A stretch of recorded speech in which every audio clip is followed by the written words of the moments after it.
Lawmakers have yet to come up with a plan to stop sequestration from happening in January. That's when automatic budget cuts will kick in if they haven't reached a deal on cutting federal spending. Republicans and Democrats are blaming each other. Is there still time, though, for a compromise? Joining us now, Republican Congressman Mac Thornberry. He is joining us live to discuss this. And Congressman, thank you for your time. I want to start by asking, you voted in favor of the Budget Control Act, and now Democrats say Republicans voted this through. They have to deal with the consequences. How do you respond? Well, if you'll remember, the purpose of sequestration was that it would be so horrible that it would require some sort of agreement on reducing the deficit. And those people who say the deficit is a threat to our national security are absolutely right. What we've got to do is find a way to save the same amount of money without the mindless across-the-board cuts that sequestration would bring.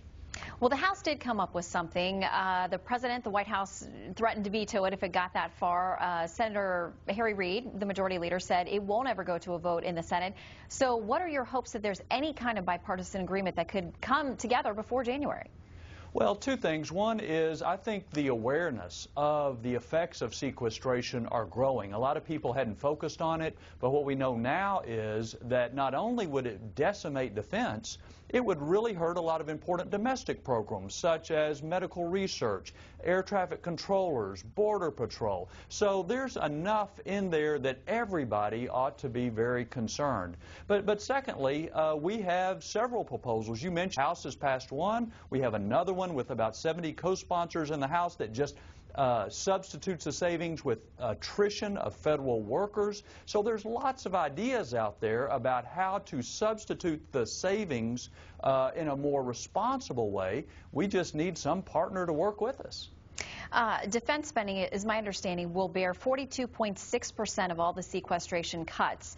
The Joint Chiefs of Staff, the chairman, Martin Dempsey, says that's an unacceptable risk. The Secretary of Defense, Leon Panetta, has said that it would be a disaster. Do you think that those words from those leaders will get through to folks on both sides of the aisle in time to make a difference? Well, it should, because remember, these are people serving in the Obama administration who say it would be devastating. And I think there's no doubt that it would. Defense is only 15 to 19% of the budget, and yet, as you say, about half of the cuts come from defense. And the other part that I think a lot of people haven't focused on is defense operates through millions of contracts. What's going to happen with those contracts when the government doesn't keep its end of the bargain by cutting unilaterally 15, 20% off every program, project, or activity? We had testimony this week in the House that says basically that'll cost more to clean up than the money that will be saved. So I hope these facts that are coming out about the effects of sequestration will get their attention.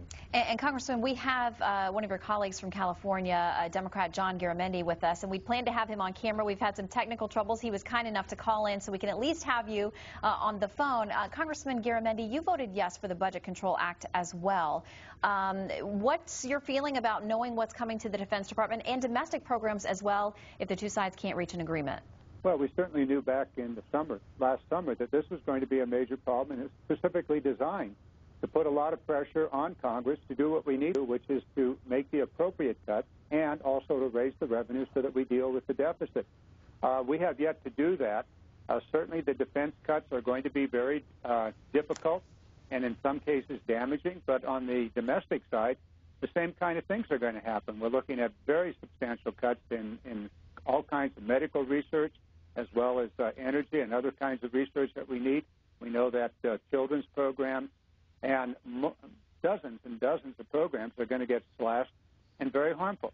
So what we need to do is to get our act together, come together. Mac is a terrific congressman, and we just need to put on paper a solution, a balanced solution. It's been proposed, hasn't been done. We've got work out ahead of us.